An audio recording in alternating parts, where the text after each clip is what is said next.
So in this video, I'm going to talk to you about something I call the Great Divide, which separates the rich from not so rich, the healthy from not so healthy, the employer from the employees. So by the end of this video, you would have clarity around what exactly is this divider and how can you cross over to the other side. So this video might not be a lot of value addition for people who are actually healthy and rich and employers. But that is just 1% of the population. Am I right? So for the remaining 99% of the population, I believe this video might be transformational. So let's start by understanding the realities.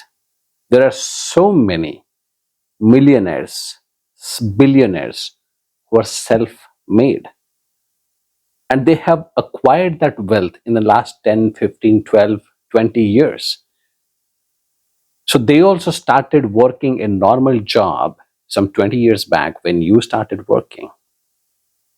So let's understand how their initial days were and what is the difference between their mindset and you or somebody else who started at the same time with a similar job, but they are not a millionaire or a billionaire today. So when you study somebody who is not so rich, when they get an income, almost all of it goes into expenses. In case something remains, which is very rare, that goes into investing. When the rich of today who started, when they started getting the income, they always ensured that a portion of that income went into something called the investment layer. And around the remaining amount, they have built a lifestyle, right? The second thing is the rich, the guy who became a millionaire or a billionaire and he's today, he had continuous curiosity, right? Which led to continuous learning, which led to intellectual growth, which led to improved or increased earning potential.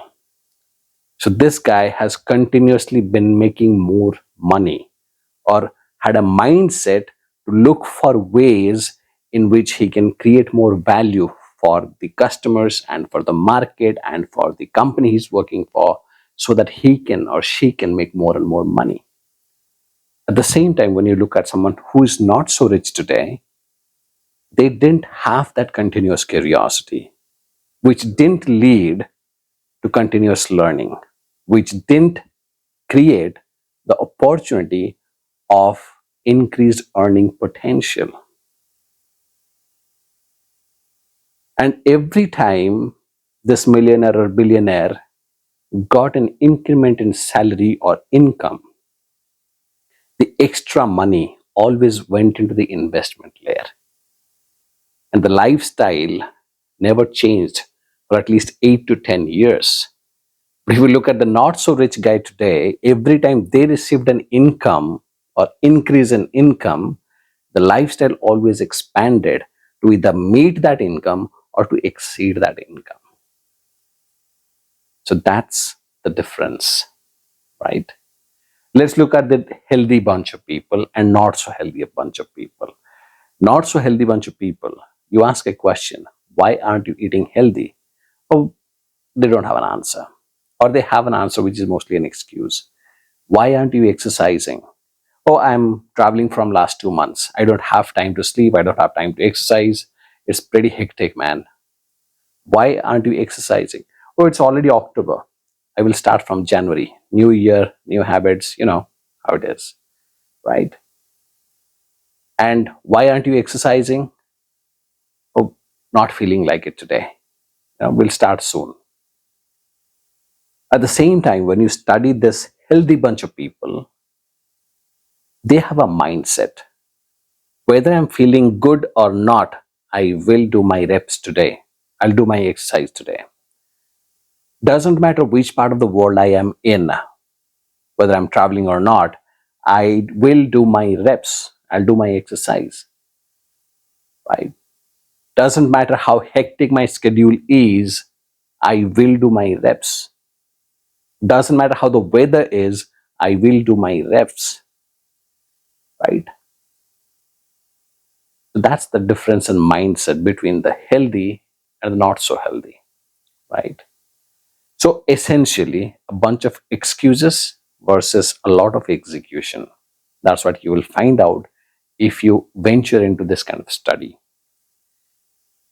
The next bunch, employers versus employees, right? You study the employees, they'll always have a closed mindset, or at least that's what I found out when I was doing this study. They're not open to ideas, they're not open to change, they're not open to feedback, they're not open to learning.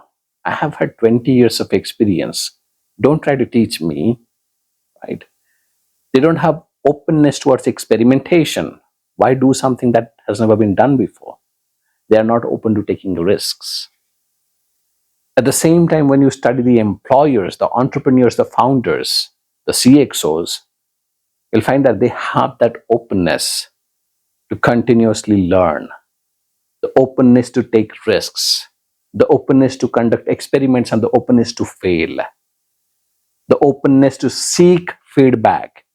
You don't have to give them, they will come and ask for feedback because they understand that the only way you grow exponentially, not geometric, not arithmetic, but exponential growth, comes from taking feedback or seeking feedback and then implementing that feedback to improve yourself to your next version, next best version, right? So that's the difference. Openness, not so open. Now that we have understood these 6 groups, right? What is the great divide? What creates this difference, right? Here is my thought. I call this great divide as OEG, the opinion experience gap. For example, or the best way to explain what is an OEG or opinion experience gap is, imagine a cricket match going on, one day international going on at a stadium, let's say in Wankhede, Mumbai, or Eden Gardens at Kolkata. 70,000 to 100,000 people in the stadium, 11 players are in the middle. All 70,000 to 100,000 people present there, if they are favoring the bowling team, every time the bowler bowls, they have an opinion how he should bowl. In swing, out swing, Yorker, is he should be doing Yorkers right now. He should be doing outswinger right now, right? So he should do a googly now. Off spinner put in the off spinner, take in the leg spinner, right? Engage them. So they have opinions. And if they support the batting team or the batsman, then also they have opinions. Hey, you should have left this ball. That's why he got caught. He should have played this. He should have batted aggressively, or he should bat aggressively. He should take defensive stance. So they have opinions. Here's the funny thing about opinions of all of those 70,000 or 100,000 people. Nobody gives a fuck about your opinions. What matters in this scenario, this context, is the experience of those 11 players in the middle. That determines who is going to win, who is going to lose. That determines who is going to take the prize money and make history or not make history. That's the best example of understanding the opinion experience gap. Now take this into the context of the employer and the employee. The employee always have opinions about how the company can make more money, how the company should be more innovative, how the company should be more open how the company should handle idea generation, execution, and everything. How the company should raise money, they have opinions. How the company should not start a new business, not venture into a new geographic location, they have all these opinions, right? And when you talk to the employers, you will see they have experience of listening to a customer's complaint, thinking and creating an idea or a solution idea for that problem, taking that solution idea, converting that into a prototype or MVP, then taking that MVP and putting it into the market to find a product market fit, then listen to the feedback from the market and improve continuously the product or service they are about to launch, then finally launch that product or service and generate a source of revenue for their business. They have experience. Employees have opinions about how the CEOs should run the company, how the management should take care of the employees, and etc. and etc. You talk to the healthy bunch and the not so healthy bunch. Not so healthy bunch, they have a lot of opinions about whether keto diet is good or bad. Who should do keto diet, who should not do keto diet. What are the advantages of doing keto diet? What are the disadvantages of doing a keto diet? When you talk to the healthy guy, he or she, they have experience of doing 90 days of keto diet. The not so healthy, they have opinions about what is vegan food, good for people, bad for people. These people have been eating vegan for the last 15 years. Experience. These people have opinion about yoga, exercise, weight training, jogging, stretching, about everything, nutrition. These people have experience of running a marathon, of doing weight training for the last 15 years, last 10 years, last 7 years, last 5 years, last 1 year, right? These people talk about sleep. They have opinions about how much sleep is good, whether sleeping 7 hours, 8 hours is necessary. These people have experience. That's why on the internet, you will find a story that says Roger Federer, when he came to play Wimbledon a few years back, he booked 2 villas.